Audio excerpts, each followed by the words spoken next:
ఏపీలో కూటమి ప్రభుత్వం ఏర్పాటై ఏడాది గడిచింది. కానీ వైజాగ్లోని రిషికొండపై చేపట్టిన నిర్మాణాలను వినియోగంలోకి తీసుకురాలేదు. భవనాలు మెయింటెనెన్స్ లేక దుమ్ముధూళి పేరుకుపోతున్నాయి.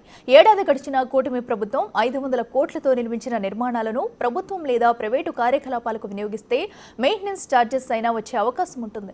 ఎందుకు రిషికొండ భవనాల విషయంలో నిర్ణయం తీసుకోలేకపోతున్నారు అనేది అర్థం కావడం లేదు. ఏడాది నుంచి నిర్మానుష్యంగా మారిన రిషికొండ భవనాలపై మరింత సమాచారం మా ప్రతినిధి రాజు అందిస్తారు. నా వైపు ఒకసారి చూడండి, నన్ను పట్టించుకోండి, నన్ను వాడుకలోకి తీసుకురండి. ఇన్ని కోట్లు ఖర్చు పెట్టి నిర్మాణం చేపట్టి ఇలా నిర్మానుష్యంగా వదిలేయడం కరెక్ట్ కాదు అని ప్రశ్నిస్తుంది రిషికొండలోని భవనాలు. మనం ఒకసారి రిషికొండ మీద నిర్మాణం చేపట్టినటువంటి భవనాలను చూస్తే నిజంగానే ఈ రోడ్డు మీద వెళ్తున్నటువంటి వాళ్ళందరికీ దీనంగా బాధను చెప్పుకుంటున్నటువంటిది అయితే కనిపిస్తుంది. గత ప్రభుత్వ హయాంలో దాదాపుగా 500 కోట్లతో నిర్మాణం చేపట్టినటువంటి ఈ రిషికొండ పైన ఈ భవనాలు దాదాపుగా 7 భారీ బిల్డింగ్స్ ఉన్నాయి. మనకు కనిపిస్తున్నవన్నీ బయటకు మాత్రమే కొన్ని కనిపిస్తాయి, మిగిలినవన్నీ కూడా లోపల.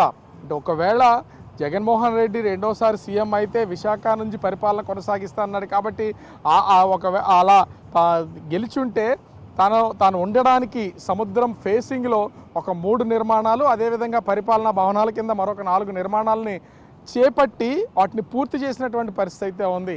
ప్రభుత్వం అంటే వాళ్ళ ప్రభుత్వానికి సంబంధించి 5 ఏళ్ల సమయం అయిపోతున్నటువంటి సమయంలో వీటిని ప్రారంభించారు. అట్టహాసంగా చేయకపోయినా కూడా అప్పటి నుంచి ఇప్పటి వరకు కూడా ఇవన్నీ ఖాళీగానే ఉన్నాయి. ఎందుకు ఈ విషయాన్ని చెప్తానంటే కరెక్ట్గా ఇప్పటికీ 1 సంవత్సరం గడుస్తుంది. ఎమ్మెల్యేగా గెలిచిన తర్వాత భీమిలి ఎమ్మెల్యే గంటా శ్రీనివాసరావు మొత్తము అసలు రిషికొండ నిర్మాణాలు ఎలా ఉన్నాయి, అసలు లోపల ఏమేమి ఉన్నాయని మొత్తం మీడియా ముఖంగా లోపలికి తీసుకెళ్ళి అన్నీ చూపించి ఇప్పటికి సంవత్సరం అవుతుంది.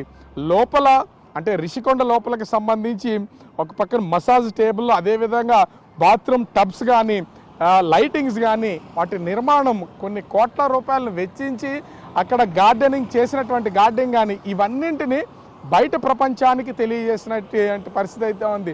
ఇప్పటికీ కరెక్ట్గా రిషికొండపై జరిగినటువంటి నిర్మాణాలు జరిగి ఇప్పటికీ అంటే నిర్మాణాలు ఎలా ఉన్నాయి ఏంటి అని బాహ్య ప్రపంచానికి తెలిసి 1 ఏడాది అవుతుంది. కానీ ఈ సంవత్సరం కాలంగా కూటమి అధికారంలోకి వచ్చిన తర్వాత అటు పవన్ కళ్యాణ్, చంద్రబాబు, మొత్తం నారా లోకేష్ ఇలా అందరూ దీని మీద దృష్టి పెట్టారు.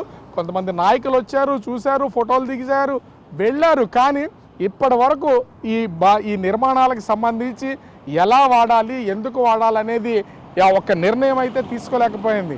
అంటే 500 కోట్ల రూపాయలు పెట్టి నిర్మాణాలు చేపట్టారని చెప్తున్నటువంటి ఈ భవనాల్ని ఎలా ఉపయోగించుకోవాలో ఇంతమంది నిష్ణాతులైనటువంటి అధికార యంత్రాంగం, అదేవిధంగా మంత్రులు ఇంతమంది ఉన్నాగా 1 సంవత్సర కాలం కూడా వీళ్ళకి దీని మీద నిర్ణయం తీసుకోవడానికి సరిపోలేదనే ఆశ్చర్యం వ్యక్తం అవుతున్నటువంటి పరిస్థితి అయితే ఉంది. మంత్రుల కమిటీలు వీటి మీద విచారణ చేయడానికి సమాలోచన చేసి దీన్ని ఏ విధంగా వాడుకలోకి తీసుకురావాలని నిర్ణయం తీసుకోవడానికి మంత్రుల్ని, ఎమ్మెల్యేలని, ప్రజాప్రతినిధులు అందరిలో ఒకసారి వెళ్ళండి, చూడండి అని చెప్తున్నాను. అంటే కేవలం మాటలకు మాత్రమే పరిమితం అయిపోయింది. కానీ ఏడాది కాలంలో ఈ రిషికొండ భవనాలను వాడుకలోకి తీసుకురావడానికి ఆ ప్రభుత్వానికి, అదేవిధంగా అధికార యంత్రానికి నిజంగా చెప్పాలంటే సమయము తీరిక దొరకలేదు, ఆలోచన కూడా వచ్చినట్లేటువంటి లేనటువంటి పరిస్థితి అయితే కనిపిస్తుంది. ఎందుకంటే రిషికొండ భవనాలు కూడా వాటికి మెయింటెనెన్సే ప్రతి నెల లక్షల్లో అవుతున్నటువంటి పరిస్థితి అయితే ఉంది. ఒకప్పుడు మొత్తం లైటింగ్తో దగదగమంటూ మెరిసిపోయినటువంటి రిషికొండ ఇప్పుడు వెలవెలబోతుంది. లైటింగ్స్ కానీ అక్కడ ఉన్నటువంటి గార్డెనింగ్ విషయంలో కానీ మెయింటెనెన్స్ విషయంలో ఇప్పుడు పట్టించుకోనటువంటి పరిస్థితి అయితే ఉంది. రోడ్డు పక్క నుంచి వాహనాలు నిరంతరం వెళ్ళడం, వాటికి దుమ్ము పట్టి మెయింటెనెన్స్ లేక అంటే కలకల్లాడాల్సినటువంటి భవనాలు ఇప్పుడు వెలవెలబోతున్నటువంటి పరిస్థితి అయితే కనిపిస్తుంది. ఎందుకు వీటి ప్రస్తావన ఇప్పుడు తీసుకురావాలంటే లోపల కొన్ని కోట్ల రూపాయల వస్తువులు లోపల ఉన్నవి. అదేవిధంగా బయట ఈ నిర్మాణాలు కూడా ఎవరు చేయనటువంటి విధంగా గత ప్రభుత్వ హయాంలో నిర్మాణాలు చేపట్టారు. ప్రభుత్వానికి సంబంధించో లేదా ఇతర కార్యకలాపాలకో వీటినైతే యూజ్ చేయొచ్చు, లేదా టూరిజంకి సంబంధించినటువంటి వాటిని కూడా దీన్ని వినియోగంలోకి తీసుకురావచ్చు.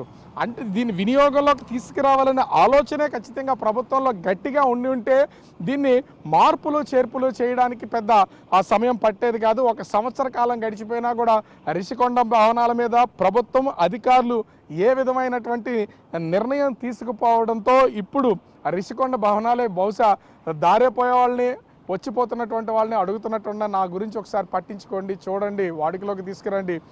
ఇన్ని కోట్ల రూపాయల ప్రజాధనం వృధాగా మిగిలిపోతుంది. దీన్ని వాడుకలో తీసుకొస్తే కనీసం ఆ మెయింటెనెన్స్ ఛార్జెస్ అయినా వస్తాయి అని రిషికొండ బయటికి చెప్తున్నటువంటి పరిస్థితి అయితే కనిపిస్తుంది. ఎందుకంటే రోజు రోజుకి రిషికొండ రూపం అంతా కూడా దుమ్ము పట్టి, ఇక ధూళి పట్టి మొత్తం అంతా కూడా బారిపోతున్నటువంటి పరిస్థితి అయితే ఉంది. ఇప్పటికైనా సీఎం చంద్రబాబు, అదేవిధంగా deputy CM Pawan Kalyan, tourism minister Kandula Durgesh వీళ్ళైనా సరే ఒకసారి వీటి మీద దృష్టి పెట్టండి. 500 కోట్ల రూపాయల ప్రజాధనం, ఇది మేమన్నమాటో మీరన్నమాటో జనాలు అనే మాట కాదు, స్వయాన ఖర్చు పెట్టినటువంటి సొమ్ము.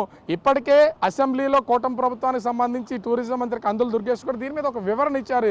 ఎలాంటి అంటే అవకతవకలు లేవు, ప్రభుత్వ పరంగా పూర్తి స్థాయి అనుమతులు తీసుకుని రిషికొండ మీద నిర్మాణాలు చేపట్టారని. మరి చేపట్టినటువంటి ఈ నిర్మాణాల విషయంలో ఎందుకు ప్రభుత్వం త్వరితగతిన నిర్ణయం తీసుకుని వాటిలోకి తీసుకురావట్లేదు అర్థం కావట్లేదు.